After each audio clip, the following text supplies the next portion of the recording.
started dying. So that's yeah. So Hollywood Video was around for a while. I Yeah, preferred Hollywood Video. Yeah, me too. I agree. I I agree. think they had the better horror movie. There's still one Blockbuster in Alaska, right? No, it's in Oregon. Bend, Oregon. That's Oh, actually where is this it? one's from. Oh, My original one is up in my wallet, my Blockbuster card. This oh, one, I thought someone said it was in Alaska for some reason. Bend, Oregon. Oh Last shit, Blockbuster. that's nice. Yeah, so they sent me that. In Michigan, we had Family Video, and it's kind of a regional one, but it was pretty big, and they stuck around for so we had a Family Video as recent as 2 years ago. Yeah, here too. I think I wouldn't go to that video. Ago. I wouldn't go there just because They they're still lazy had the on back the name. room. They still had the back room that you could go through with the beads and stuff. Yeah. Oh, the adult. Yeah. But Family Video to me, it was like, that's all. We didn't have a Blockbuster. I didn't enjoy Blockbuster until I was in college and I moved to Grand Rapids. Before it was Family Video, though, we had a place called Cablevision, and they also supplied cable to people and rented out VHS. And we would go there, and they had 9 different shelves. That was it. They had 9 shelves of VHSs, but they were all deep cuts. There was no like, they didn't get the new rental of the week or whatever. It was all deep cuts. And so until I was about 11, I had a pretty eclectic selection of VHS that I could rent from. In fact, that's how, so you guys were talking about Robot Jocks earlier in the group chat. That's where I found Robot Jocks, and I'll show you like. Nice. Yeah, dude. To add to that too, in my town, we had this little place called Premier Video, and like they would have all the different sections, VHS tapes like lined up, and you could go through and just pick out and look at all the boxes, right? And they would, during the summers, they would do $1 rental on old movies. Oh no! So every day, if like I had $3, I was getting 3 movies, and I would go home and I'd watch them, and I'd come back the next day and get as many as I could. And dude, let me tell you, that is where I got my education. I started with horror, then like it just like was just all the way down, and like I always loved going there, and like you had your own little movie curators behind a desk telling you should try this, check this out. It was just always felt so good. Really, we had a place called Star Video that I'd go rent the 5 for 5 for 5. And that's when I started my horror marathons, because you'd rent the 5 Friday the 13th, watch them, go back and get the other 3 and grab the last 2 Nightmare on Elm Streets. Dude, I miss the video store so much. And the video store element started to change with DVD, but I miss it. Like somebody asked me what I would do if I could go back in time. The first thing I would do is walk into a video store. I know it sounds awful, but it's just I get it. Something that can't be replicated these days. Like we do it on podcasts to an extent, but there's just something about walking into that store and just browsing. It was fun because you didn't know. It's like you just look around. You're like, wow. You don't know where to go. You're like, what section you want to go to? It did. It felt like a candy store for all movie fans. So like, I mean, I remember, just as a kid, like it just like, especially Hollywood Video. All right.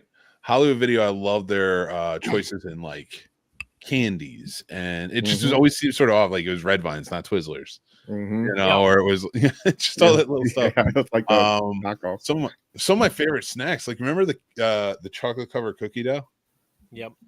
Oh, what were they called? I know you're talking about. Cookie dough, cookie dough on the front. I think it literally. I think it had like a name. Blue and white box, wasn't it, Mick? Like a blue I think and white so. box? No, I think it was like red with like yellow and blue. Yeah, like, I don't remember. Like it might have been. It might have been a regional. I lived right behind Blockbuster for 2 years in Grand Rapids, like literally right behind it. They must have lost an immense amount of money on me when they introduced you could go in with your membership card and just rent. And it was like you played a flat fee, for everything. I would go in twice a day. And I lived right behind him. And so for me, I would like go to class, come home, grab a movie, go watch the movie. And then if I wasn't done for the night, I just walk back the, 2.5 feet that it was and like rent more. And the same thing, they allowed me to do video games, and they'd like Do you guys remember when they opened the video games portion of the store? Oh my God. Oh, Game yeah. Crazy. Remember it was called Game Crazy in Hollywood Video? Yeah. Oh, it was cool how they set it up too. Yeah. It was really well done. It's weird that we're talking nostalgic about Blockbuster because at the time I was almost like trying to take them for as much money as I could because it bothered me they put mom and pop places out of business. But now, I mean, we're lamenting for Blockbuster because we don't have anything. What pissed me off about Blockbuster is when you forget to rewind the tape and they charge you a fee. Mm-hmm. Everybody did, though, Be kind, rewind. Yeah, be kind to rewind. Those immortal words we came to know every time we pulled out a cassette. Yeah. Yo, the thing is, if you got a tape that wasn't rewound, you'd be pissed. Hey, 30, we're live. Yeah, we're just letting you know. No, we're not. Oh, yeah, we are. Cool. But like I ditched him. I micked him. Mm-hmm. I didn't want him to like die for his on own benefit, I think. Yeah. drinking his water. I don't want him to die. Yeah, it was. Well, come up here. Come up here. I'll pat you on the back. Thank you. Well, guys, thank you for talking about that. We were just having a fun conversation about it, and it just got me thinking about video stores. I wanted to reminisce. I was like, "Fuck it, let's just go live, talk about the stuff, have some fun time." I do want to point out, I still think it could be done, and I still think if movie theaters had done it, like they do it. There are some movie theaters that do it. Down in Raleigh, their Alamo has like a little video store, but it's not a video store. It's a store where you can go and it has like some of those really fun horror titles, stuff like that, and like Alamo memorabilia. But I'm talking about an actual, like it would be even better if the movie theater was in like a complex and could like rent out another spot for the video store. You know what I mean? Like that is the sort of thing. Cause like I really think that getting that, putting that there and allowing people to have that type of feel of like going into a video store again. We are at that point where we're seeing so many other businesses kind of pop up from the past again. Yeah. Well, I mean, right now, I mean, you think about video, and yes, corporate video stores are being talked about again. And that's good because the video store would exist.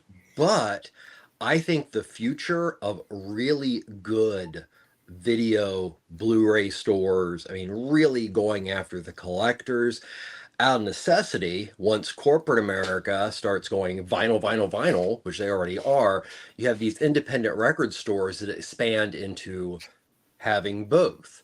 And that was a very common thing in New York City, places like Kim's and things like that.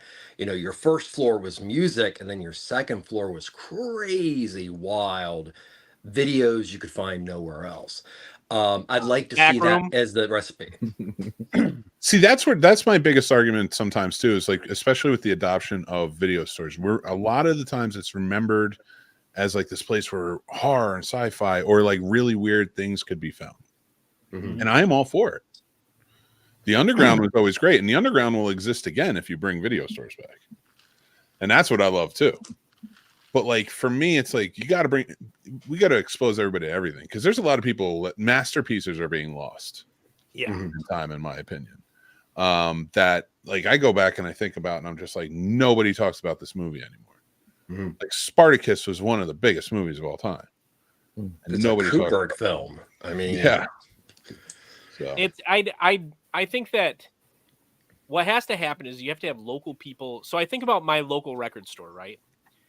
They sign local people to come in and record because they have a recording studio in their actual store, and they put their stuff out on cassette, CD, and vinyl. And they bring local artists in. So what you would need to do, almost like, so Mick, you've seen the pictures from that theater I went to in Clare that's super old school. They don't have an affiliation. They're not a Regal. They're not Cinemark. They're not any of that. They are just whatever the Clare theater is. You got to have somebody like that who is a passionate, dedicated member of this community who says, okay, this is what we're going to do. And it's got to be, I've always had this idea for a bar called My Best Friend's Basement. Like, how many of us when we were 16 would all congregate in that one guy's basement I mean, it's like that 70s show. The only show that was, even though set in the 70s, was about the 90s, right?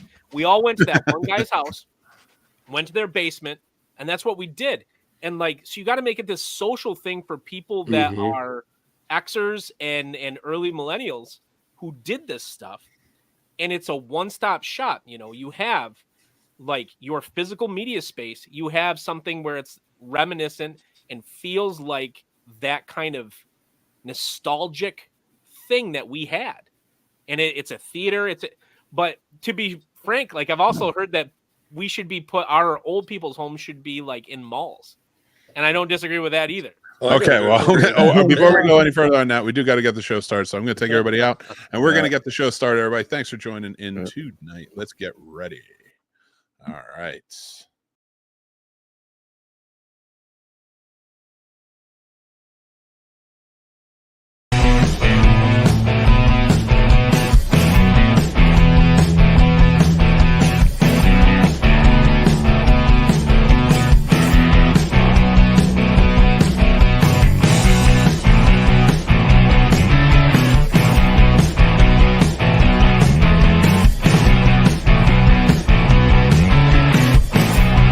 Welcome to the Snobs podcast. That's right, everybody. Welcome to the Snobs podcast. It is Thursday night, Tuesday night, Wednesday night, Friday night. Oh, that's right. It's always Tuesday night with us. And it's 7 p.m. We are going to have a lot of fun tonight. We were just doing a little bit of a pre-show, getting into it. We were talking about video stores in the back room and just having a good time. So I wanted to bring it forward and get you guys involved as well. So thanks for joining in. But guys, you can continue conversations like that over on our Discord. And the best way to do that is join up on our Patreon. That's right. Join up on our Patreon. You can either follow us for free or you can join up on one of the paid tiers. Either one gets you into the Discord, but they have great perks on their own.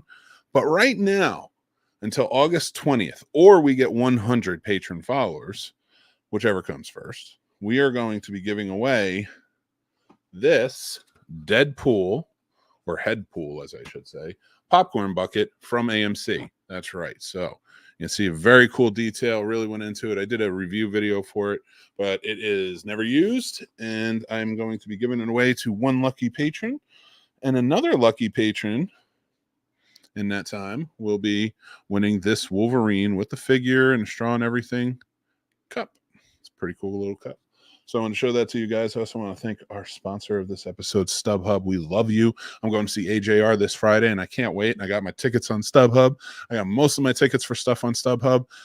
Otherwise, it's just on the app. That's right. Let's get going.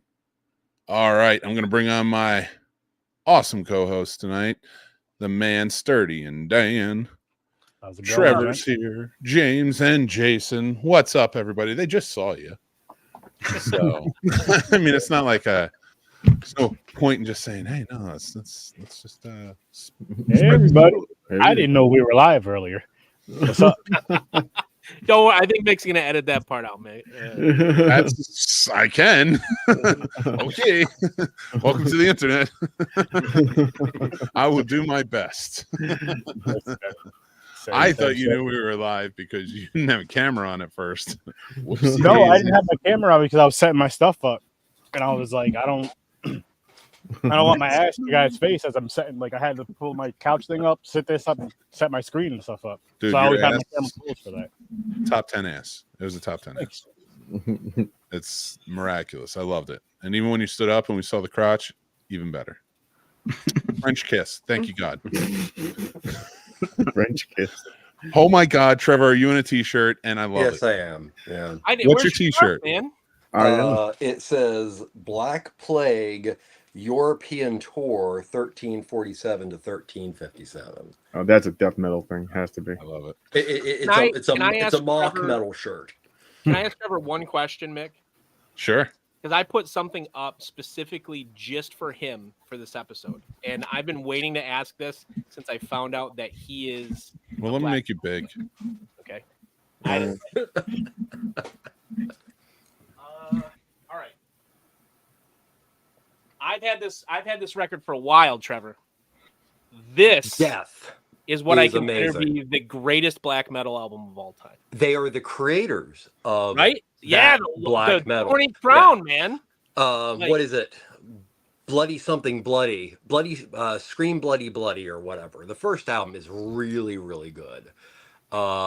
They can continually make great albums. So if you like metal, definitely good stuff.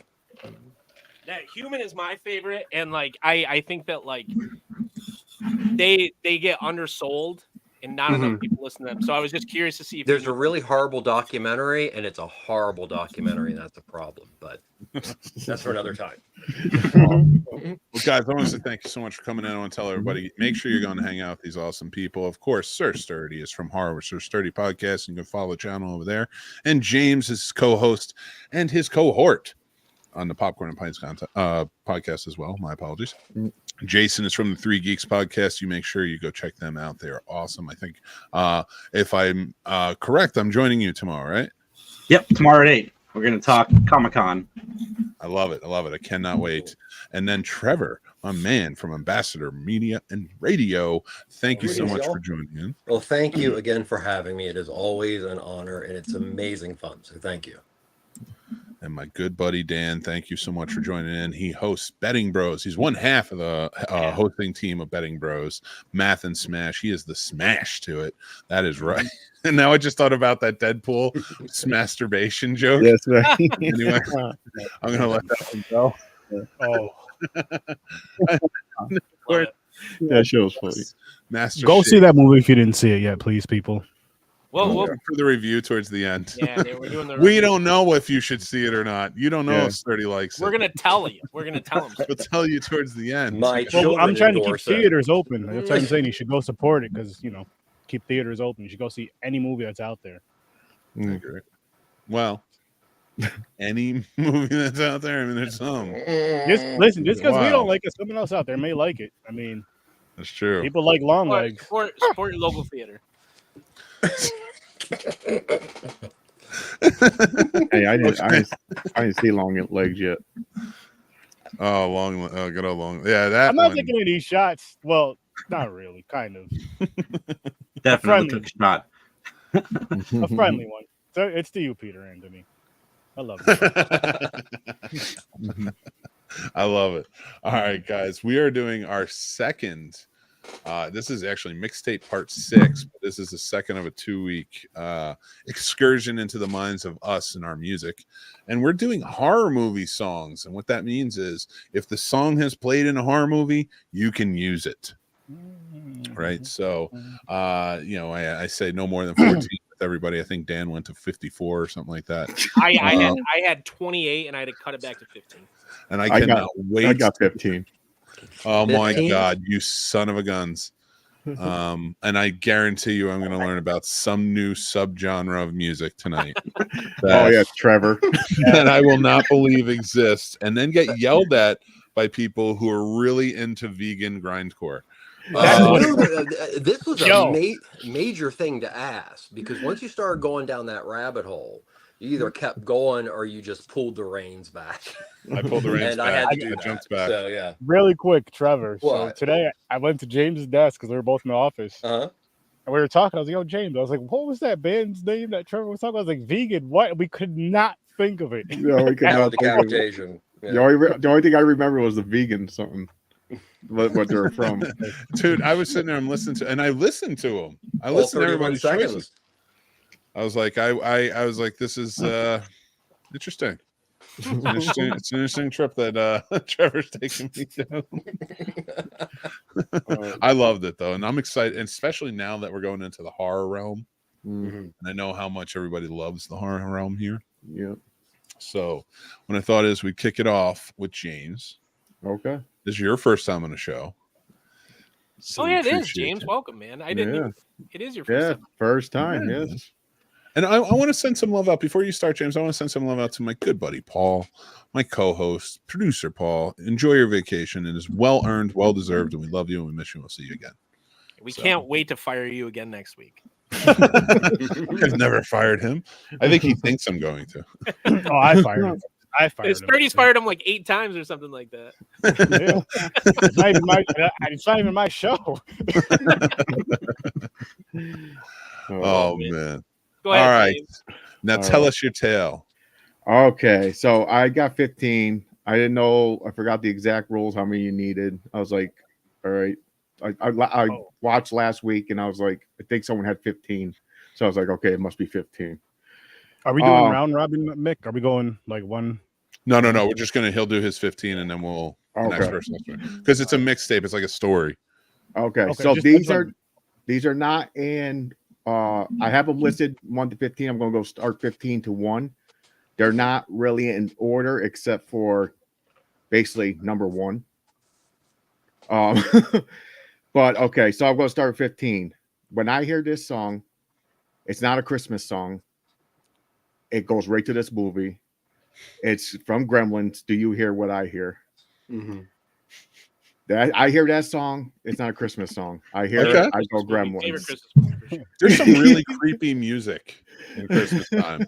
So a lot of death talked about Christmas time. Yeah. So that's my 15. So 14, I got Killer Clowns from Outer Space, the Dickies. Awesome. Nice. Awesome. 13 and 12 go together, same movie. And this might argue, it might not be horror, but I call it horror for kids. You might Beetlejuice. get It's okay. Jump in the line. Jump in the line and Deo. Oh yeah. Nice. Yep. I'm sure we'll hear both of those in Beetlejuice. Constantly. I hope so. So that's 13, 12. Okay, so 11. Mad World by Gary Jules, Donnie Darko. That's excellent. Good choice. That is so good. Number 10, Hell's Bells by AC/DC Maximum Overdrive. Nice. Mm-hmm. Nice. Yeah. Number 9, here we go. We're going to get lovey and cheesy. Total Eclipse of the Heart, Urban Legend, 1998. That's a deep cut. And it's so weird because it's such a mainstream movie. Yeah. Hang on. What were you going? I love that song. I love that song. Hey. Turn around. Yeah, I love that song. Yep. All right, so number 8, Burning Down the House by Talking Heads, Reanimator. Great song. Great song. 7, Sweet Dreams, Marilyn Manson. Nice. House on Haunted Hill, 1999. That's on my list. Number 6, Hunter's Moon by Ghost, Halloween Kills, 2021. Ooh. That's a good band, by the way. I love Ghost. Yeah, Ghost is a good band. One of my favorite old time songs, Don't Fear the Reaper, Halloween, 1978. Nice. Very nice. Another one, because it's rock. Living Dead Girl, Rob Zombie, Bride of Chucky. Bride of Chucky. Yeah. Great soundtrack. Jay is happy right now. The song in itself is a movie reference. Oh, Excellent song. Yeah. All right. Number 3, continue on. One of my favorite bands, Down with the Sickness, Disturbed, Urban Legends remake, 2004. There's a remake in 2004 of Urban Legends. Yeah. I remember Urban Legends and Urban Legends Final Cut, which I prefer. No, there was a remake, 2004. Number 2, Freebird, The Devil's Rejects. Oh, great use of the song. Good use. And my number 1 of all time, Cry Little Sister, The Lost Boys. Lost Boys. Beautiful. Nice. Beautiful. I really like the way you think, sir. It's a solid mixtape. That's one I would play on Halloween. Yeah. All right, let's motor through. I'm gonna go over to Shake. I want to hear your list, sir. So this was really difficult for me. I had to sit around and think about how I was going to develop the playlist. Swear to fucking God, if there's like 3 thrillers on here, I'm gonna mick you. No. And so I had to sit and think really hard, and so I went instead with something that, like, if I wanted to burn a CD, what tracks would I put on it? And so it has to follow the rules of a CD, right? You have to have a flow, you have to have an intro song, and you have to have, like every good CD had, a secret track. You took this shit serious. So I sat around developing, and I was like, you know what I wanted? I just went to, and I got 2 of the shirts up. I just went to a metal fest called Upheaval that we have here in Michigan, and it was a ton of new metal that was there. Now, I am not the new metal fan. I've listened to new metal. I know new metal. I'm not like pounding that drum, But this album is entirely made up of bands that could fit under the nu metal genre, with the exception of the secret track. Okay. Now, my first track doesn't really, it wasn't technically in the movie, but it was in the trailer. All right, you're out. It was in the trailer for the movie. There's a song called Song to the Siren that's actually by a band called Lacuna Coil. Yep. However, it was covered by a band called Moneypenny, their lead singer Renee, specifically for the trailer. And it's called Song to the Siren. And it was a really haunting way to open up the CD. Then I immediately transitioned into Drowning Pool Bodies from Jason X. Then Power Man 5000 Ultra Mega from one of the greatest metal soundtracks of all time, Dracula 2000. Okay, Terrible I'll take the soundtrack. If you praise that movie, Oh, terrible God. movie. I love my Dario, but man. Then Static X, Cold from Queen of the Damned, another great soundtrack. Yep. was a great soundtrack. It is. Yeah. This is a Not a great terrible movie. movie. Mudvayne Not Falling from the movie Ghost Ship. Great opening, though. Oh, great opening. Great Oh, opening to a movie. I forgot Line about for that the one. yeah. Good, okay remake. Kill I like Switch the original. Engage, When Darkness Falls, the Atom Mix from Freddy versus Jason. That is a great part of the film, too. And then you got to bring it down a little bit with It Dies Today from Sacred Heart. That's from Jennifer's Body. It's an Italian band. Then up again with Slipknot, My Plague, the New Abuse Mix from Resident Evil, which was a great track in that movie. Bring it back down again with Korn Camel Song from End of Days, which low key, I love that movie from 1999. Nice. Arnold playing End of Days, like I like the movie too. It's a It good is movie. dumb, but I love it. Then Glassjaw Siberian Kiss from Ginger Snaps, which is a great moment in the film because it's when she actually Nice. decides she's Yeah. going to lean into being like a bad Yep. guy. Mm-hmm. Now, a newer movie, but an older track, Machine Head, Sail Into the Black from Devil's Candy from 2015. Nice. Little melodic. So this isn't new metal, but a little more melodic. Nightwish Nemo. It's from the great. cave. Oh, yeah, that was- I did not realize it was from the cave, and Mick said specifically it has to be in the film, so I pulled up the cave. It plays at the end, so it still counts. It still counts. Hey, and I will count trailers too, because I do think trailer music is important And it can be so iconic, much. right? To, yeah, Have so you I will guys- count have you guys- music. so versions. the Texas Chainsaw Massacre 2003 trailer, have you guys seen it? Because it's like iconic trailer, and that song plays is I haunting. remember. Like it's a great. Yeah, I don't remember it Song either, for it. honestly. Now I had to check this with the group, and we all agreed that Lost Highway was a horror movie. Yes. Yes. The part where he's driving the second time, Rammstein, Yeah. great fucking track. And if you watch him live, he's wearing chainmail usually and lights himself on fire to that song. Cool. That is an Then underappreciated soundtrack. I think so too. I think it's probably I would probably say third greatest soundtrack of all time. I it's love that freaking soundtrack. amazing. Track 14 would be the last track before the hidden track, right? And I wanted to bring it down a little bit and kind of have an outro. Deftones Minerva from House of Wax 2005. It's the Nice. track that Awesome. plays when they're driving down the highway in the beginning of the film. Great moment. Nice. Now, my hidden track would be, this isn't new metal, but I wanted to include what I think is the most iconic horror movie song that isn't like how the James, you mentioned the Halloween, like the Sandman or something like that. Like this isn't like something people, but when somebody hears this, they immediately think about this moment in the film. And that's Johnny Cash's The Man Comes Around from Dawn of the Dead 2004. Nice. Everybody knows the exact moment when that song plays in that film. And so that would be my hidden track that I would tack on after about, 6 minutes and 66 seconds or something like that. Mhm. After the end of Minerva, I'd have Johnny Cash, The Man Comes Around, start playing. And it would be great. Good That's list. my horror movie metal edition playlist. Little That's all. Mick in 2003 would be going wild. His I would just be aroused all the time. But I love the list. Thank you, Dan. We're gonna go on to Trevor. Trevor, what is your Here we go. Well, there's no logic to mine. It's just, as I said before, this is a big subject. I mean, you could spend years just focusing on music and horror films, but I'm going to start a little bit back, and that is with a song written by Herschel Gurdon Lewis for his film 2000 Maniacs, and that is the song 2000 Maniacs. It is as frightening as the film, so highly recommend it. Now, this is one that, you know, is, if you're talking like great 80s rock movies, you have to go with Soldier of Night, a track by Black Roses for the 1988 film Black Roses, which is what you'd think. Concert comes to town, everybody thinks it's satanic, and guess what? They are. Yeah, simple plot is that. Love it.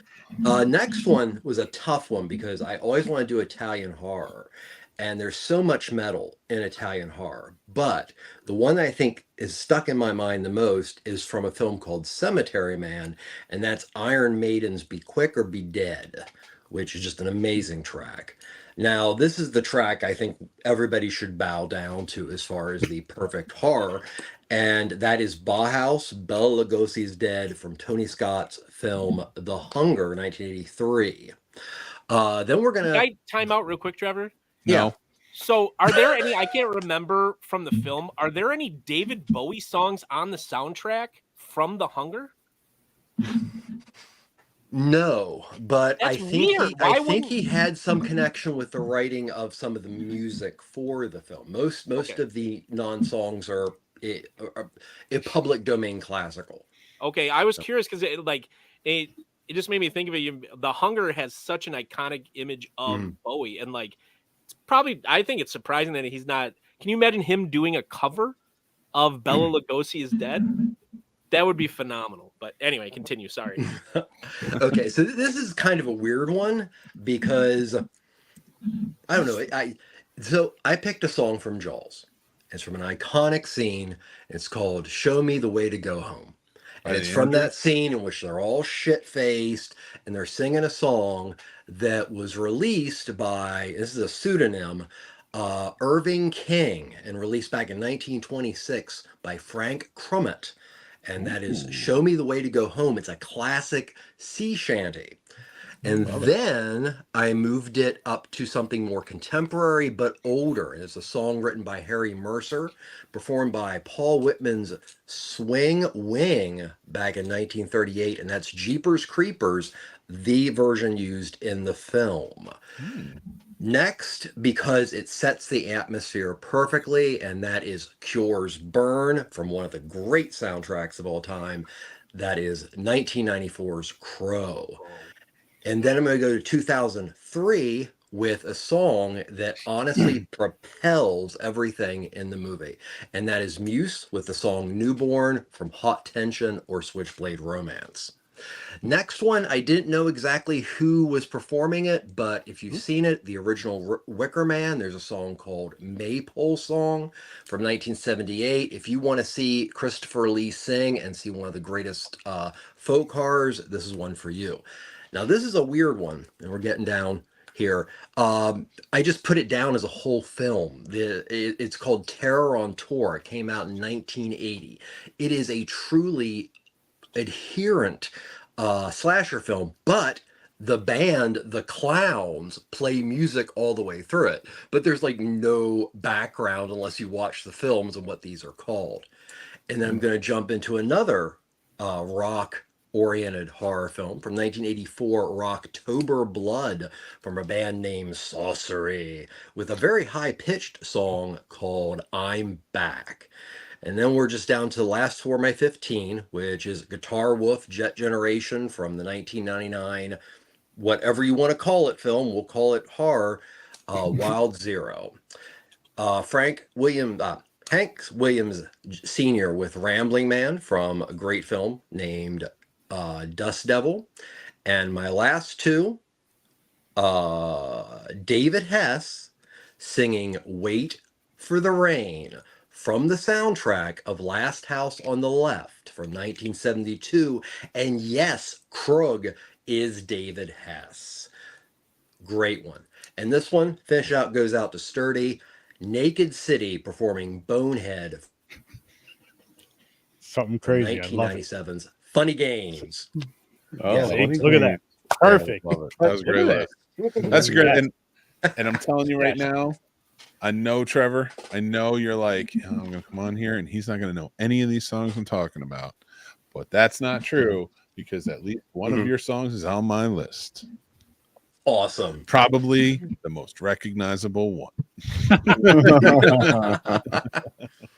But that was a great list, man. Thank you. Thank you for sharing that too. And I always love your little input on the songs and like when they come. Because I thought the Andrews Sisters sang the original version of "Show Me a Way to Go Home," but No, it goes. Frank Crummett was the oldest I could find, but it's That's a sea very shanty, cool. so I don't know the year it was actually written. I think we need a music database, like an internet music database, housed by Trevor, because he knows all. That is right. Thank you so much again, Trevor. All right, Jason, we'll go on to you, my friend.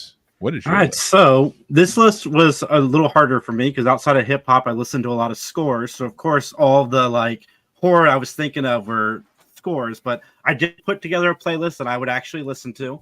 So here we go. Number one, Mr. Sandman from the Chordettes on the Halloween soundtrack, and then you've got Revival Bad Moon Rising by Creedence Clearwater Revival. Mm-hmm. Nice. Living Dead Girl by Rob Zombie. Me and James's list is pretty similar from Bride of Chucky. Red Right Hand from Nick Cave from the Scream soundtrack. All of the Scream soundtracks, I'm pretty sure. Yep. He's Nick back. Cave is a god. Nick Cave is pretty good. He's back. The man behind the mask from Friday the 13th Part 6, Alice Cooper. Yeah, it's one of the best. I Get Around from the Stephen King's It, the miniseries from the 90s. When Richie's in his car passing the movie theater. Yep. The Man Comes Around, Johnny Cash, Dawn of the Dead. I love Johnny Cash. Don't Fear the Reaper by the Blue Oyster Cult from Halloween. Bad Moon Rising by Creedence Clearwater from American Werewolf. Sweet Dreams by Marilyn Manson is the only Marilyn Manson song I like, and it's from House on Haunted Hill. No More Mr. Nice Guy by Megadeth from the film Shocker. Dream Warriors by Dokken. And then Candyman by Sammy Davis Jr. And after James's list, I've got my 14th song, Who Made Who by AC/DC from Maximum Overdrive. Yeah. Very nice. Thank you. I love it. All right, great list, man. That was solid. That was a fun one. Like, not saying that all of them aren't fun, but some of them, like, I have to really search for. No, yeah. Like that would be a very cool like party mix. Makes sense. I love driving mix. Driving mix is a good one too. Oh man. What was that Creed song from Scream? Whatever the hell, 3? Creed. I don't know. I blocked Creed out of my wide life. open. Arms wide open. I appreciate the list, man. Thank you so much. Sturdy sir, you are up, my friend. Okay, it's my turn. So I'm just getting off with honestly a movie that I love. I've only seen like 2 times though, believe it or not. But the first time I seen it was with my father. He actually showed me the movie, and he's not even into horror, but we're both in the cars, and it's Christine. The song is "We Belong Together," followed by "Don't Fear the Reaper," Halloween 2. There Was a Crooked Man, The Conjuring 2. I love like those weird, creepy children's songs when they throw them into horror. It just, and then put the creepy singing with it and the mute. Oh man, nothing better than that. Yeah, messes you up. It does in a good way though. Superstitious from The Thing. Yeah, nice. Banana Boat, Beetlejuice. Yeah. And then I have a few from this movie because it just like the way the movie, and just watched it recently, the way the music was played in this movie with the scenes, Good Vibrations from Us. Like every time they play music in this song, it was important, it mattered, and it just made sense for that scene. Yeah. You Are My Sunshine, The Conjuring. Told you again. Jeepers Creepers. You already know where that's from. Mr. Sandman, Halloween 2. And this one was close to being number one, but I was like, I gotta really think about this. Tiptoe Through the Tulips from Insidious. That is some creepy creep, and I love it. Tiny Tim. That's some Tiny And the Tim. scene's perfect. Oh my god! I had them. I had those two on my list: Jeepers Creepers and Tiptoe Through the Tulips. But I was like, oh, they're too obvious. Everybody's gonna have those ones. So I went and found two other ones. Sturdy, have you seen his horror movie? Oh my god, it's on the list. Yeah, it's on your list. Blood Harvest. Blood Harvest. Yeah. Wait, what? Yeah, it's on. I put it on that list for the wheel I gave you for the Joe Bob list. Oh, it's so bad. It is so bad, but oh my god. But think Long Legs and look at that movie and go. I like shit. Like, Yeah. Wow. Yeah. That's basically Long Legs. Yeah, that was. I mean, it's not what Nick says, but Wow. yeah. I mean, wow. You're right. Well, good call, Trevor. I love that association. Please proceed. Friday Sir. the 13th for Love Is a Lie. Nice. The Candyman from Candyman 2021. Nice. And again, Us. Fuck the Police. Listen, it was played at a great time. That was a funny scene. And then the way they did, I got 5 on it when they slowed it down. I got 5 on it. It was just so out of tune. It hurt my ears. no. I love when they slowed it down for that scene. No, I'm kidding. I appreciate it. And then I'm not getting sued. Lastly, Tick Tick Boom, Friday the 13th, 2009. Like as they're saying the tick tick tick boom, the guy gets hit in the head with the boat, or no, the arrow goes through his head. Oh yeah, gets hit in the head with the boat. Love. Are we that thinking scene. of the same Tick Tick Boom? Is it from the rock band? From Tick Tick Boom. I thought it was Click Click Boom. Oh, you're right. That's Click Click Boom. You're right. Yeah. Never mind. I mixed it up. Yeah. I bet. I take it back. Hey, go with it. I like it. Is that your whole list? Yep. That was number one. Yep. That's Solid list. Nice. Thank you, sir. good. I can't wait to listen to that. That's gonna be a lot of fun. list. Very cool. All right. Well, I guess it's me right now, right? Yes, sir. All right. Well, I'm going on a little journey with mine. I'm gonna take you on a little Willy Wonka journey. I'm kicking things off with Tiny Tim's Tiptoe Through the Tulips. I'm gonna bring you through the creepy forest first. And then I'm gonna rage on with Wu-Tang Clan, Let Me At Them, Tales from the Hood. Then only to let you know that things aren't what they seem. With Blue Oyster Cult's Don't Fear the Reaper, not just from Halloween, but also in Scream. So, good movie.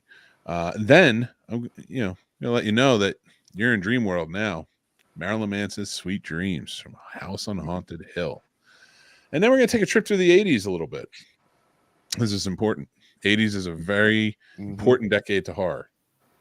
So we're going to go Cry Little Sister by Gerald McMahon and Lost Boys. The Lost Boys. Then we're going to go to New Order, Confusion from Blade. Which I will hard argue is a horror movie. I stayed away from it just because I didn't think it qualified. But Me too. Actually, definitely the level of qualifies. murder and death, like when you say is Twilight's a horror movie, I'm like, come on, man. Well, the Like- comic book was considered a horror comic book. Yeah, That's true. That's very fair.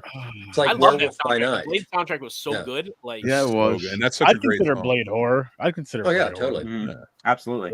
He's a vampire that actually kills. A lot of them are just kissing each Yeah, other and falling in love. When they go yeah. into the horror I just automatically connected it to Marvel. I was like, it's not. But it can not still horror fall in movie. that. Who's to say it can't still fall in the category, even if it's under the Marvel thing? It doesn't So mean it can't is be. Morbius a horror movie? Yeah, Yes, because but it because was it's made. so bad. The you're bad? gonna see Unwatchable. Blade soon. It's a horrible movie. Yeah. I Also, know. you're I said supposed that. to bring in the new Blade. Oh man, I brought in a controversial pick. I love it. Oh, you did? It was up to pre-production, and to my knowledge, it's non-existent anymore. Honestly, I thought I was After going to. With Beetle. Morbius, I thought people were going to go, that's not no horror movie. That's a kid's movie. All right. Well, let me continue. Hip to be a Square. Huey Lewis in the News. American Nice. Psycho. Nice.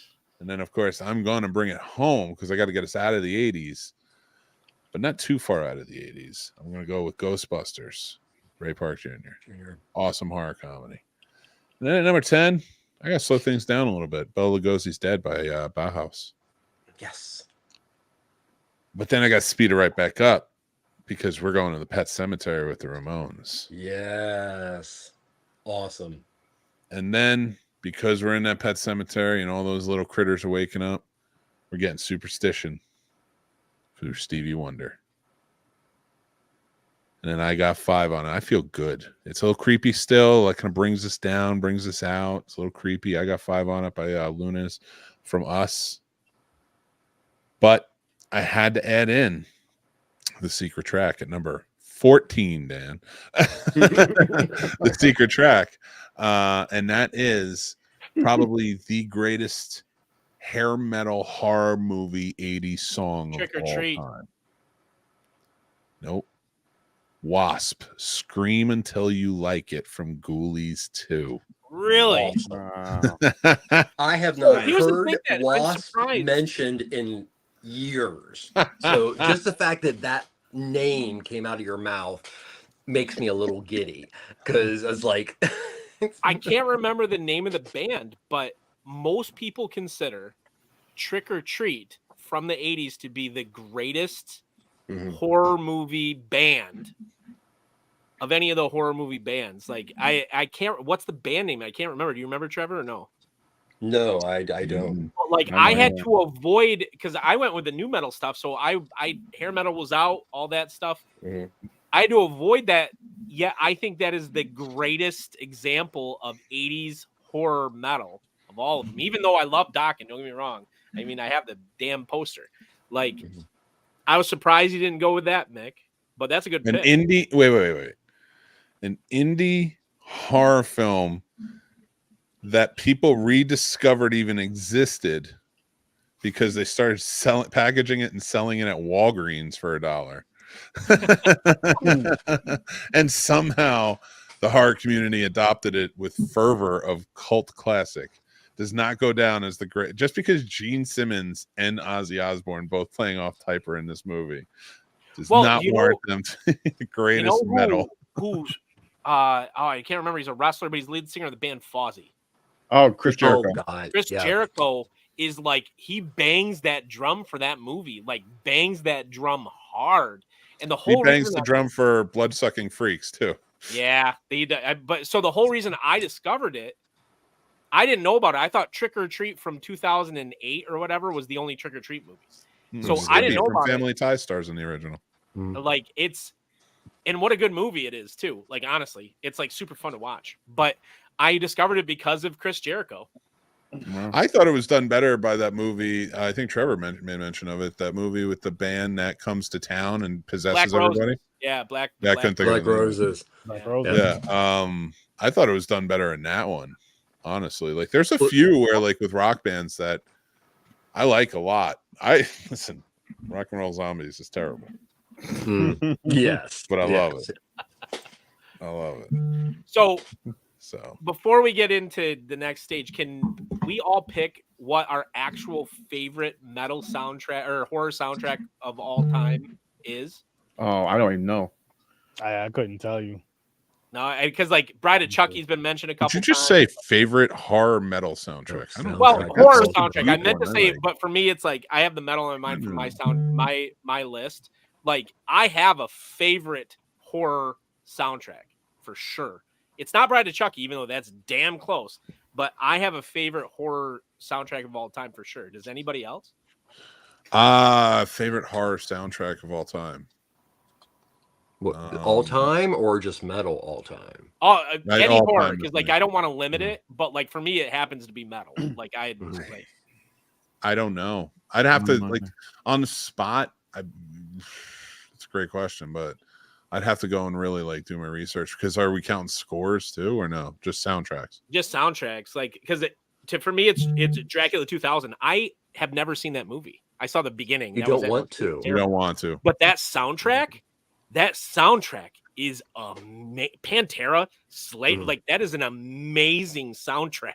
Like, what a trash movie, but great music. The two movies that I never really saw, but I own their soundtrack and will hold it up as if it's like a torch, is that, and then I'll hold up Go. I've never seen Okay. Go, but that soundtrack is fire. Like, No. I listen. I mean, soundtrack wise, I could pick out a top 10 of just movie soundtracks, but I can and pick out a we'll metal. save that. No, we're saving that one for another. I like That's Queen prime of real the, estate. I like Queen do of the actually have a Dam metal because it has cool. I like Lost Boys. Well, I'll tell you what.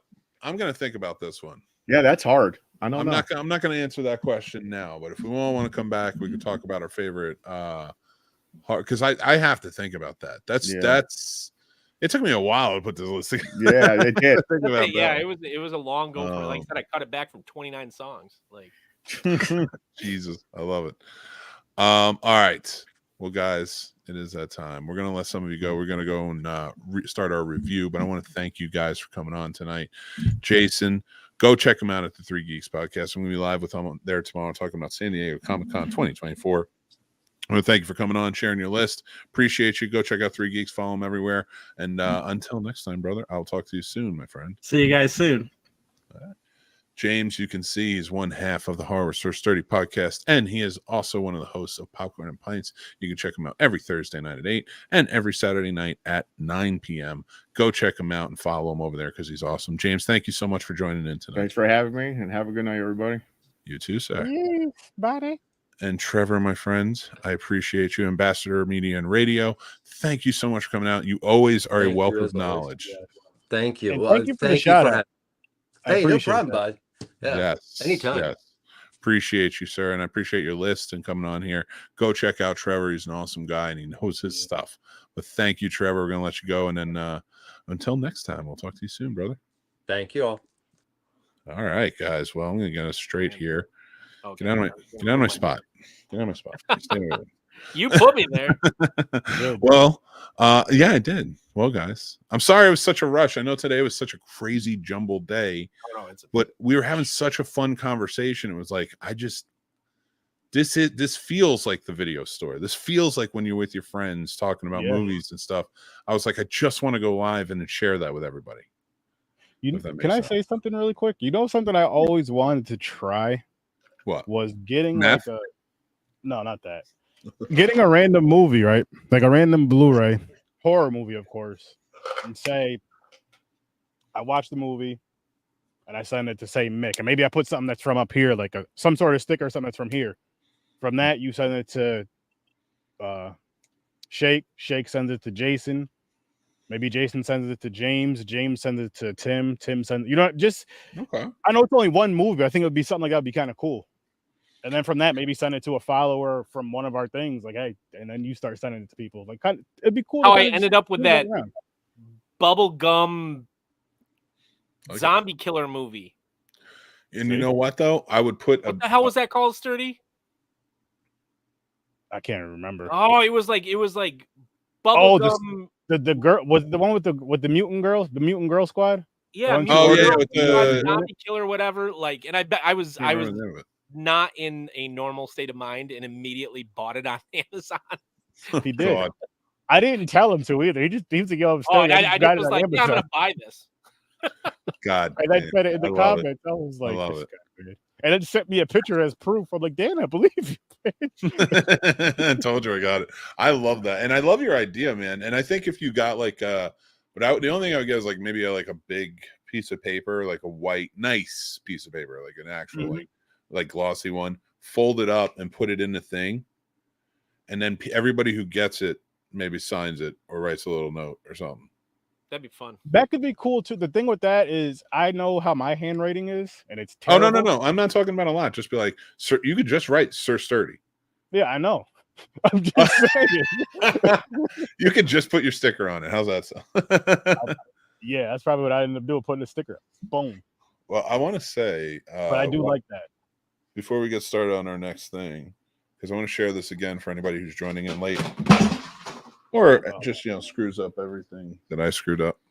It's going to be fun. So we are doing a giveaway, right? We're doing this, and we're doing the Wolverine Cup, right? So for anybody who's on the Patreon, You can be on the free tier or you can be on the paid tier. Doesn't matter. We are going to be giving away to 2 lucky Patreon winners. I don't know why I went into a weird accent there. 2 lucky Patreon. I swear to God, I didn't even do anything. Like 2 lucky Patreon winners. I don't want to do that too hard because it fell off last time, but it comes off easy. It's not like it fell. Like I hit it too hard and it kind of flew off. But it was very cool. It's Popcorn Bucket from the Deadpool and Wolverine movie this week. It's Headpool. It's a very cool collector's item. So if you guys are a comic reference for that for me, Mick, because I don't know it. He's just a head. He's a zombie. He's a zombie head of Deadpool. Mm-hmm. That's just it. That's it. Okay, all right. Yeah, I mean, he shows up in different times. Like he doesn't have his own starring.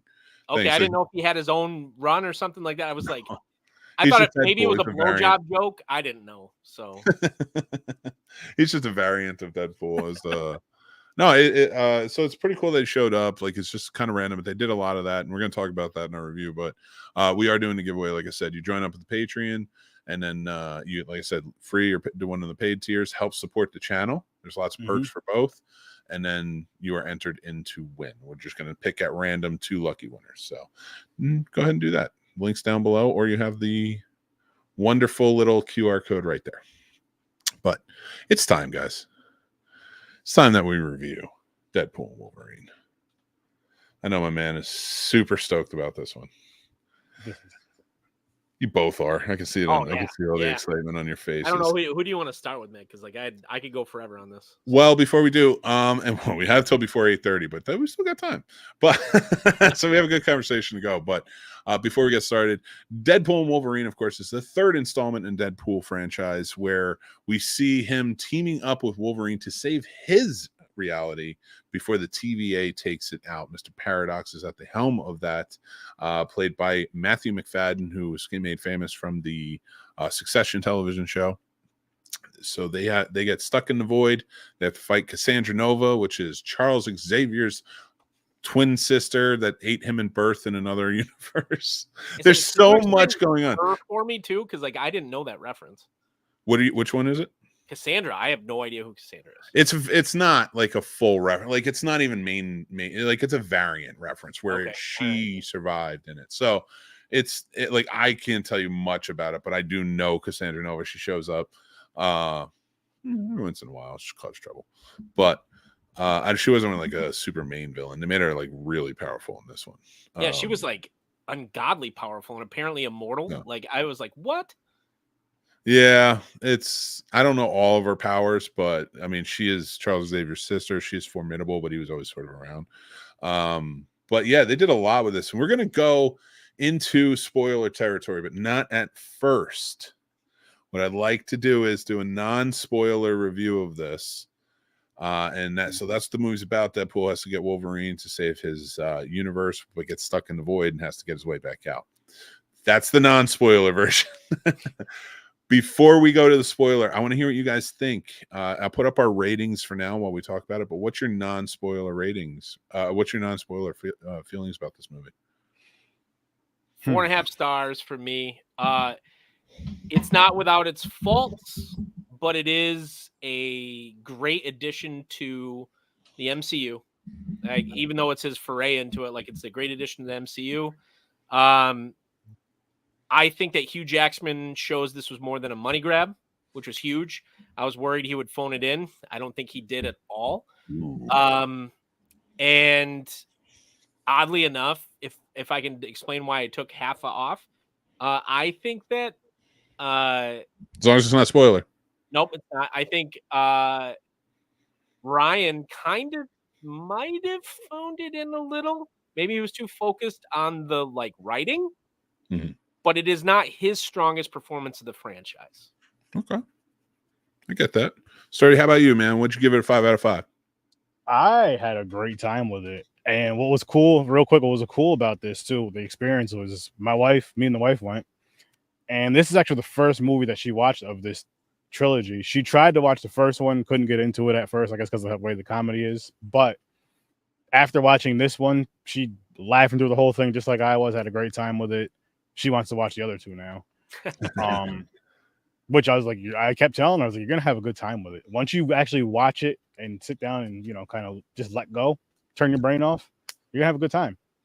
But yeah, you get the laughs from it. You get all the jokes you want, and I can't say too much more without spoiling. That's fair. That's fair. I'll go with mine. I gave it a 4 out of 5. I really enjoyed the film. It had every bit of fan service I wanted. I think that had the fan service that was right too. A lot of people were like, I hope we see this. I hope we see this. I hope we see this. And some of it didn't make sense, but I get why people wanted to see it or some callback to it. But this movie did a very good job in gently and lovingly handling a lot of our favorite characters from the past. And also bridging the gap to now the future and being in the MCU. It was a really well done movie. All practical effects really impresses me about this movie, and I really enjoyed the interactions. I do agree it isn't Ryan Reynolds' strongest turn as Deadpool. I do think he probably did have a lot on riding on him on this, and that was that. I mean, maybe that could have played into it, but I do appreciate him for what he did here. And getting this all together, because like, let's be real, if it wasn't for Ryan Reynolds, none of this, like Sean Levy directed this one, Yep. you know, like all the, you know, everybody came around, and like I get why he wanted to make the Deadpool family shine, because they were all there from the beginning. So I appreciated that about everything he did. There's a lot of heart to this movie, and I loved it a lot. So go check it out. Now there are things that maybe in more spoiler territory took me out of it. Like, I didn't think the story was the strongest I've ever seen. It was just a simple, nice story. Simple story, yeah. Yeah. So, but there's a lot of chaos in this movie, and I loved it. But at the same time, it doesn't always translate perfectly. But they came damn near close, so I have to give them a lot of credit on that. Okay. All right. Let me put up the banner so the people watching at home know that we are talking spoilers. Actually, I can make that a ticker this time because Paul's not here. I can't do it as a scroll because it messes with Paul's audio, but I can do that. So let's get started. All right, let's really get into it. So tell me what you really thought about the movie, guys. Go ahead, Sturdy. You go first. I'm gonna hop out and say it. For this movie, it worked. Channing Tatum as Gambit. For this movie, for the type of movie it was, and for the jokes it was playing on that character, kind of, you know, and the jokes it was playing on other characters, which I loved, and the callbacks and all that, it worked. No. But I shared a post on social media that I disagreed with, where someone was saying put Gambit in a soul. I hope it was a joke. And Gambit should not be a. No, he's not a good actor in my opinion. He could do more 21 Jump Street till he's about 57. Put him in stuff like that. But as far as like a serious Marvel film, Gambit, no. No. Please. No, his accent was another thing. His accent was perfect for the movie because it was in the joke. Yeah, it was like intentionally terrible. I don't know that it was intentionally terrible. I thought it was. I thought it was intentionally terrible. I think he just did a terrible accent, and because Ryan Reynolds felt like he was calling out people in this, not in a bad way, but like all bets are off. Like, yeah, the only one he didn't, and he praised, and the way it should be, was his wife. He didn't want to go home to a dirty laundry. That's why. Like going home to dirty laundry where she's like, "Excuse me."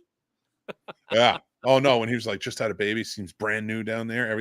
Every he's just, but even like Hugh Jackman, when he calls out Hugh Jackman for just like, you know, he's let it go a little bit since the divorce. He just got divorced like less than a year ago.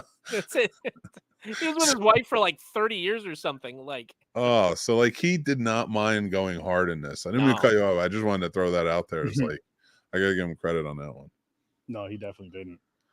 But yeah, that was like my biggest gripe with this movie was the Gambit accent. But again, I told him, I was like, it does work for the movie. It does work for the movie, so it's fine. Yeah.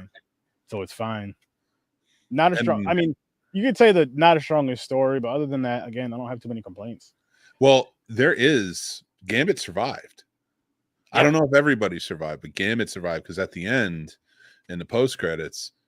And again, this is spoiler, so if you're mad, I don't care. Yeah. You see Gambit in one of the screens when he's doing the Johnny Storm thing. The Johnny Storm thing, where he said everything that he said, and everybody, the whole movie was like, fucking.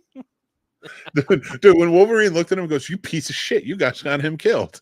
That was so it. Ah, the stinger was great.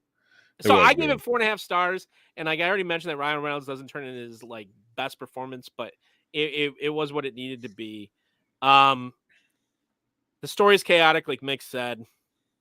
I did not expect to get emotional about seeing Blade, but apparently I liked those 3 movies a lot more than I thought I did, because I guess did so. get a little like, oh my God, I'm never going to see Blade again on screen. My Blade, I'm never going to see him again on screen probably. And it's not like I was crying or anything like that, but I was kind of like, this is having a different like reaction than I thought it would. Every cameo was perfect. Jennifer Gardner killed it. Like I was like, yes, that's awesome. I think that, okay, this is my thing about Gambit. Okay. I think that out of all the cameos, that might have been a wasted cameo. Really? I don't, Why? you know what I didn't need?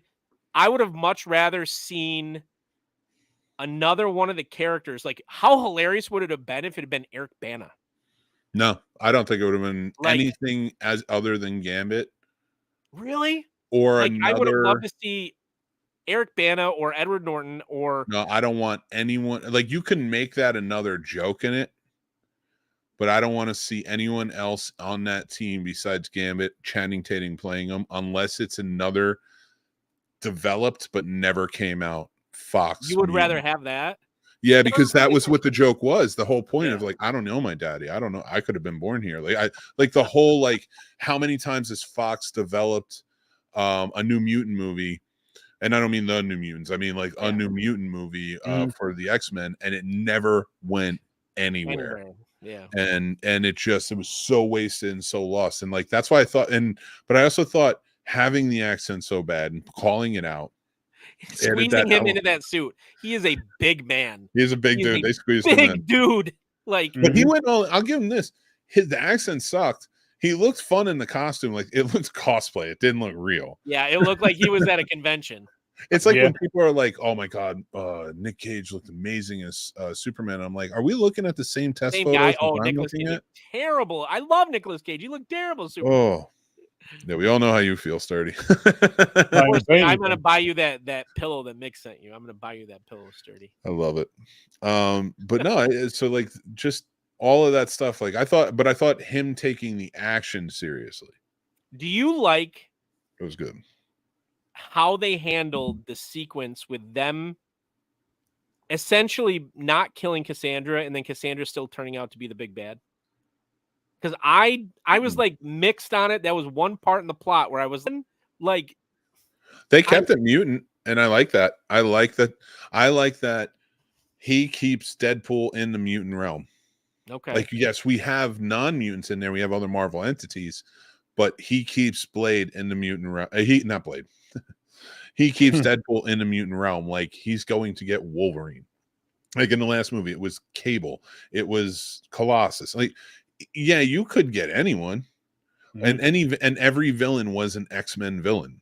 Yeah. You know, so I like that it was Cassandra Nova, and she was so powerful, and that played into this Wolverine and how close he was with Charles, and I just thought it added the element for Wolverine perfectly too. When she came back into his timeline to like take over, at that point I was just kind of like, that why can't Mr. Chaos or whatever his name was be the big bad? I don't know why she had to like. Do you know what I mean? I thought because she had the power, like Mr. Paradox in this was so ratty. You know, he was such a sniveling guy. Like he wasn't a big bad, and he played the role well. But I thought her coming back and realizing like, oh, I had a deal with you. I could leave this thing anytime I want. I had a deal. Now you broke it, and I'm going to destroy reality because I'm crazy. I like that aspect of it. I at that point I was kind of like, she came back and I was like, I don't know. I'm trying to shit pick here a little bit just because like I did give it 4.5 stars and there's enough like there's enough criticism there, I think, maybe to knock that down half a star for sure. But Mhm. like introducing, I don't know, they out of all the enemies that you could have had, like in the one thing I didn't get, I Mhm. forgot to mention when they did Short Wolverine. Well, I'm gonna go over all the Wolverines. I do want to go over all the Wolverines. So and Sturdy, we've been hushing Sturdy a little too much. So Sorry, and I feel Sturdy. bad. Oh, you're good. You're good. Dude, please stop silencing black voices. You're I knew not. you were gonna say that. Don't put that narrative out there on him. I'm No, not no. accepting But that. Of course I not. wanted. But, Why couldn't they get Danny DeVito to do that? Why could they not? I didn't want it. It was taken seriously. I loved it. I'm glad they didn't get Daniel Radcliffe. I'm glad they didn't get it. Was I think it worked. I think if you're going to have one person outside of Hugh Jackman play all those roles, it was going to be. I'm glad that they went with who they went with. And like I said, we'll talk about the Wolverines in just a second. Okay. I do want to touch on your point about Cassandra Nova. She's a very powerful being. Plus, she's a variant. And that's important in this. Like, because there was so many variants. And for her to be the villain, it's more of a deep cut. It would have been cool to see Legion, but it doesn't have the same it has the same power and then some. I thought we were going to see Magneto for sure. FYI, I'm glad we didn't. I'm glad we didn't see. I'm glad we got. I knew it wasn't because of the previews, but like I was like, if they had Ian McKellen come in as Magneto to be the big bad, I was going to lose my shit. I wanted that so bad. Like, all right. Now let's talk about the Wolverines because I know you're dying. All right. So, of course, for anybody watching, this spoiler. So we're going to go through all the versions of Wolverine we saw. So the first one we saw was comic book accurate 5'3" hairy Wolverine. Young hair. Well, technically, Logan is the first one we saw. Oh, yeah. Yeah. When you see a skeleton. I've never laughed so hard. I didn't like that beginning scene. That was perfect. What was it? There's 206 bones in the human body, then 207 if I'm watching Gossip Girl. Another call to his wife. Oh man, but then to go to the bar and when he catches the axe and just hands it to the guy. Yeah. Oh my god. Freaking loved it. I thought it would have been funnier if somebody threw the axe and another one of the TV agents was coming through to try and grab him. And it landed and he went back and then like that was that. And the guy's just like freaking out. I loved it. Short, hairy Wolverine was cool. Then we have Old Man Logan, which is kind of Old Man Logan. Yeah. It was interesting. Who else do we have? Okay, so let's just get the Cavalry. Yeah. The Cavalry we get. We see Henry Cavill as Wolverine working on his bike too. Yeah, that was comic accurate bike. I don't know if it was in the comic books, but not comic, cartoon accurate. I think. I have to double check. I'm not sure if it was cartoon. It was in X2 for sure. It was in X2 for sure. It's comic or cartoon. That bike is accurate. I have to do my research, but then we have Patch. Yep. Which Wolverine very much. Everybody thought Daniel Radcliffe was going to play that part. But Hugh Jackman was actually kind of hell-bent on playing all those roles.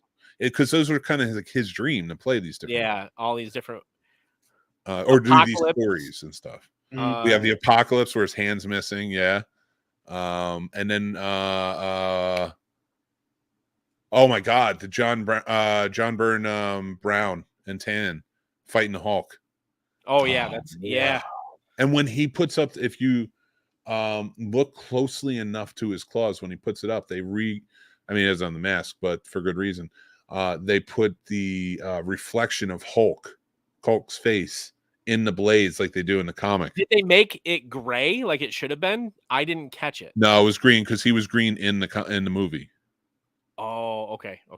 I knew you mean it was. Yeah, because they had that print issue. They couldn't print Hulk the right way in that comic for some reason, and isn't that the same reason why his suit is brown, Mick? I don't know the trivia on that particular comic. I know the famous cover, and I've read the book. Yeah. I don't remember the. They had a print issue, and that's why Hulk was gray, and everybody was like, "What the hell?" Well, the first ever issue of The Incredible Hulk, he was gray. Yep. because of the print issue, because they wanted him to be green, but it wasn't working. Yeah. And then he ended up gray. And then there's Professor Hulk, and there's actually Joe Fixit, who was kind of gray. So there's definitely many grays. All right, let's talk about some of your favorite points in the movie. Sturdy, what are some of your favorite parts of this movie? I love the Deadpool variants. Yes. That was just hilarious. I wasn't expecting it either, and then when I see it, I'm like, oh wow, oh they're really going there. They're going anywhere with this. I like that, and I like when the speaking of that, it was after the dog came, the happy Deadpool when he used Nice him as a pool. shield. Nice pool, yeah. When he used him as a shield, Oh my god. and then after his head gets shot up, he's still holding him up like this, running behind. He's just giving him CPR. Then he takes his guns. Yeah, it's like he just wanted the gold-plated guns. Oh my god, their interaction when he calls him Van Milder. Yes. And then he goes, "Oh, I can do." Oh, he's like, "I can do fourth wall breaks too." And he goes, "The proposal." And he goes, "Bitch, is that what you think I do?" I love The Proposal, by the way. I think like that's a great. I think that's a great movie. Like it's so clever. Like keep hardcore going for The Proposal. Oh, yeah. No, I love it. It's a good movie. And listen, it's all of this was a lot of fun. I really enjoyed the movie. Yeah. You guys, Sturdy, you. I had just had so much fun. Like, just like everybody, I love to laugh, and I'm very immature. So if you're immature, this movie is perfect for you. This is perfect. I'm laughing damn near through the whole movie. Oh my god, man! It really was. It kept you going the whole time. Yeah. Dan, what was missing for you in this movie? What was missing? Besides Magneto, you said Magneto. Yeah, that's. I mean, I like I mentioned, I think that the ending is a little anticlimactic in terms of her, like Cassandra coming back. But what I would have really loved to see is Cable. Cable is one of my favorite mutants. Period. Mm-hmm. And I'm trying to think of the actor's name that played him in 2. Josh Brolin. Josh Brolin's version of Cable is so good that I wanted to see more of it. I like, and he even had a fourth wall break where he looked at it and he said, and apparently Cable. So I think Ryan Reynolds agrees with me that Josh Brolin's Cable was awesome too. Otherwise, he wouldn't. Well, no, he said Cable didn't test well. Yeah, it didn't test well. And we know it didn't, but I think it's because he's Thanos, and they're probably going to bring Thanos back at some point. Yeah, I got maybe so Dr. Doom can punch out his heart. But that'd be cool. Yeah, I did. I don't know. The other hard part is that it was so chaotic. I will say the high point for me, and I've seen people criticize the fight scenes. I think they were so well choreographed, especially the van. Van was, so I don't know. It's really hard for me to say what was missing because I don't like more coherence. I just meant like, did you want more fan service? There's more characters? There was the right amount of fan service. I enjoyed the simple story, but at the same time, like as simple as the story was, I thought it was messy at times. There were a couple times, if you were going to say like the plot lagged, it did, like especially like meeting Nice Pool, even though it was hilarious, was a little laggy for me in the plot. It's not perfect. I mean, that's why I didn't give it 5, but like it was exactly what it should be. I'll say that. Enjoyed it. Great movie. Awesome. All right, well, gentlemen, since we're rounding out. No, we're not finishing. We're not finishing. Oh. Don't leave just yet. Hold on. Hold that horse. We still got mixed movie pick, and I got another question for you. All right, guys. Mixed movie pick from 1973, a movie I truly love, starring Paul Newman and Robert Redford. And if you haven't had a chance to go check it out, go check out The Sting. Great movie. Truly fantastic movie. Great music, great acting, great story. Just everything about it is really fun. It's about two con men trying to take down a big time Irish boss, and it's just a lot of fun in it. So go check it out. Terrible cover, in my opinion. Terrible poster art. We were talking about poster art the other day. I think that's terrible poster art. Well, I like it because it's supposed to be reminiscent of Norman Rockwell. Okay. So the 20s, but I agree as a poster, it just doesn't. It's too dry. It doesn't pop. Like the movie's great. It's well acted. Has funny moments too. Really funny moments in the movie. And I see that poster I remember going past it, talking about video stores, going past a video store, and I'm like, I don't want to rent that. And then it took somebody else telling me, like, no, this thing's a really good movie. And I was like, the one with the brown and yellow like cover? Yeah. And like, it's great, but I Welcome don't. to 1973. Yeah. But yeah, go check out this thing if you guys haven't already. I do want to ask you guys before we go, before I get this kicked off, what do you think about Robert Downey Jr. coming back? And he's not going to play Tony Stark. He's not a Tony Stark variant. They haven't said all this. Now, can that change? Sure, anything can change. Anything can change. But, and they can be lying. Listen, an alien wasn't supposed to be in Prometheus, but whatever. And as you know, yeah, but it was. So anything can change. But as of right now, that's what they're saying. The Russo brothers are back. Robert Downey Jr. is back, but he's playing Dr. Doom. In the next two movies, Dr. Doom or Avengers Doomsday, and then following that, Avengers Secret Invasion. Secret Invasion, which is terrible. Batshit bullshit. Good comment, though. All right. I want to hear what you guys think. I know, when it comes to Marvel and stuff, it's kind of been all over the place, but yep. I just haven't been loving this, man. I'm like, I feel like it's going back to the well. I know they're making it sound like, oh, this is kind of the plan all along. And it's like, no, it really wasn't. We know it wasn't. But well, King, I looked it up after I asked you earlier what King was, and that actor, Jonathan, what's his name? Jonathan Majors. Yeah. Like him, he was going to carry, and like him not, I think changed a lot, but I'm all in on it. I think what's been lacking pretty much is chops, especially in bad guys. We haven't had really elite performances as a bad guy in the Marvel universe. Like even like, so who would you say is the best bad guy since Thanos? Like think about that for a second. Who has risen to the top? Because Green Goblin was going back to the well. Yeah, right? Yeah. I mean, that's like Green Goblin was a great villain. Yeah. Namor wasn't bad. I just don't think they utilized him properly. I liked Kang. I just don't think they utilized him properly either. So I think having Robert Downey Jr. do I'm calling it a heel turn. Like Doom isn't that far from Tony Stark, and we know that. Like I know that Doom is very broad, and everybody all the comic guys would be like, dude, he's so much more than that. Yeah, I mean, he's like Tony Stark, right? He's not. No.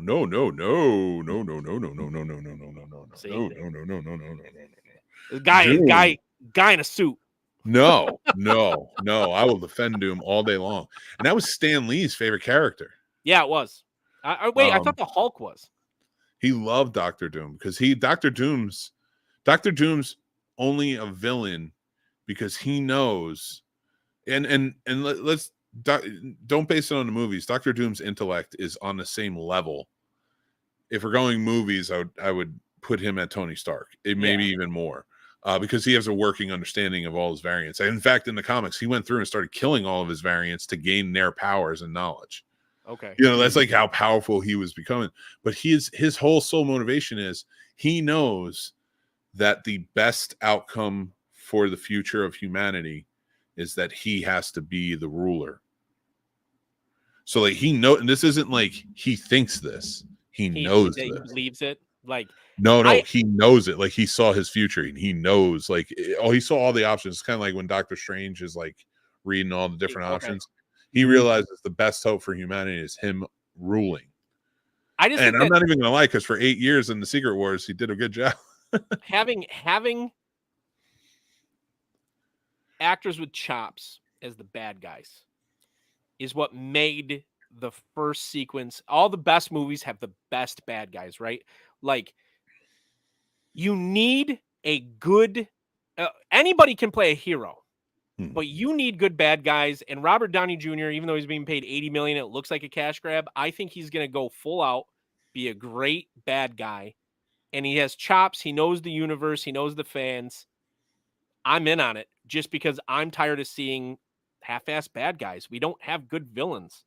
So, I disagree with you on that. I do not think that David Prowse, when he was acting as Darth Vader in the first movie, there was no chops, but he still brought a presence and that voice and like who we were, like, and all of the great Marvel villains, Killmonger, Thanos, even Loki, who had one of the greatest redemption terms of all time, but as a villain was very good.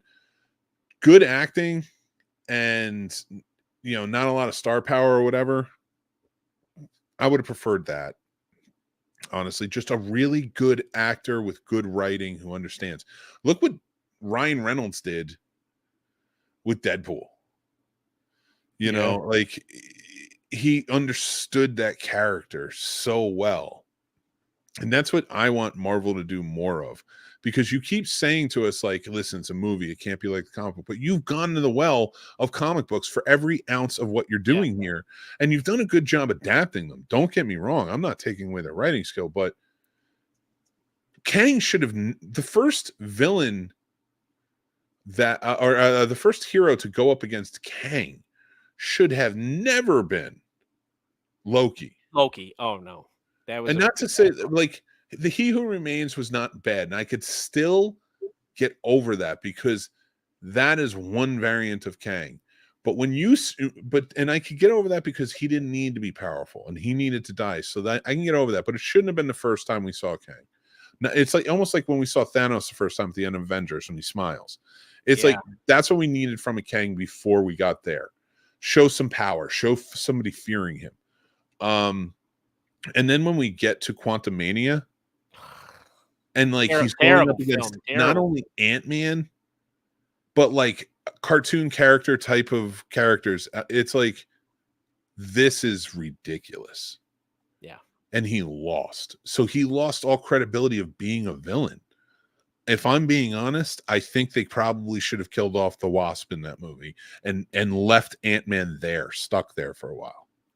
Or anything, or at least like kill off the two older people. But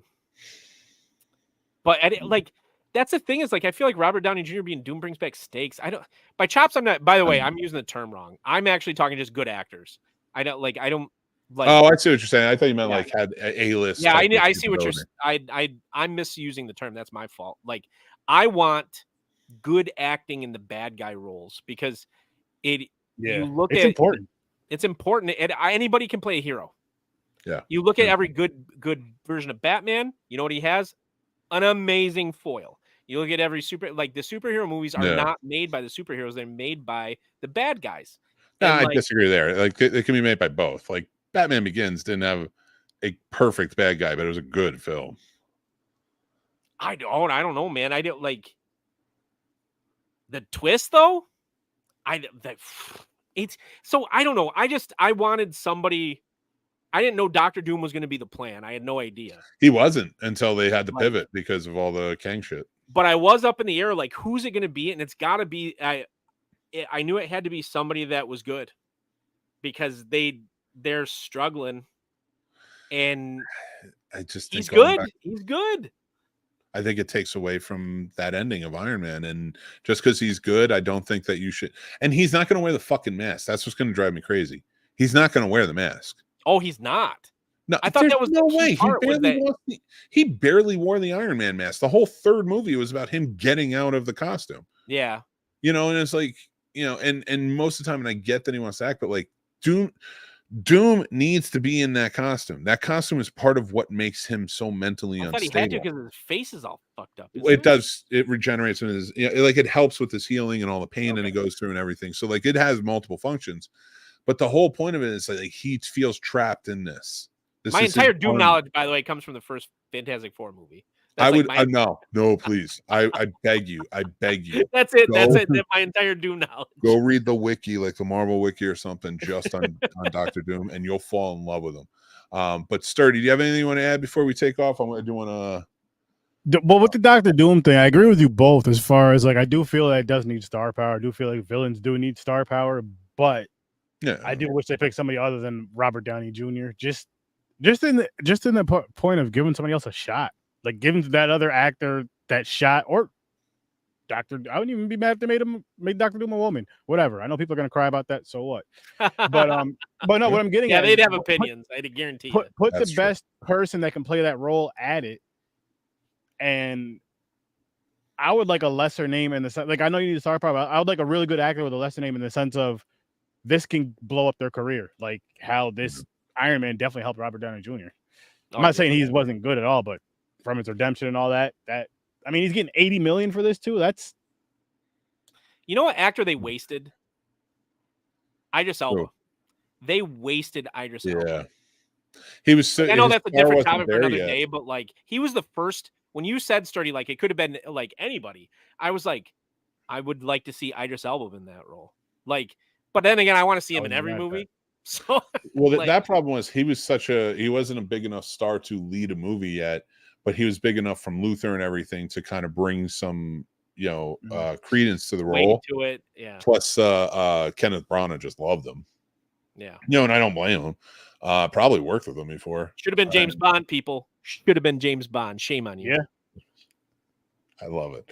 Well, we don't have a James Bond yet, so we never know. But we do have a Patreon you guys should join because right now we are doing – that's not it. That's it. I got to stop using that background. We're doing a giveaway. Deadpool, I like or Headpool as they call it in the comics, a popcorn bucket and a Wolverine cup. So you guys can two lucky winners in the Patreon will win that. All you have to do is head over. You can file for free. You can join one of the paid tiers. The paid tier goes back into helping out the show, not just the show, the whole channel, and like building this out and making the best we can. The free tier comes with perks like the newsletter, links, extra reviews, stuff like that. So go check that out there. And we do giveaways like this. We're going to be doing this more often. So you're going to want to follow us and keep in touch. So I want to say thank you guys. I want to thank you to my fellow co-hosts on tonight's episode, gentlemen, Dan and Sturdy. You guys are awesome. I appreciate you. Let's say thank you to StubHub again for being a sponsor of the show. We truly appreciate you. Go down, check out StubHub, get your tickets for any concerts or ballparks and stuff like that coming up. Man. I do. I'm going to see AJR on Friday. I got my tickets over on StubHub, so check it out below and help us out. We appreciate you. But until next time, guys, I am Mick Manhattan from the Snobs channel. I truly appreciate you joining in, hanging out with us, having a good old time. Make sure to do it by hitting like, subscribe, and hit that bell so you know when more episodes of this show and other great shows come as well. If you're listening to this at a later time, make sure to rate and review us and maybe give us a follow. We truly appreciate you when you do that. It helps us out. But guys, until next time, remember to be kind, stay classy, and take care of yourselves because that's very important. And I will talk to you soon.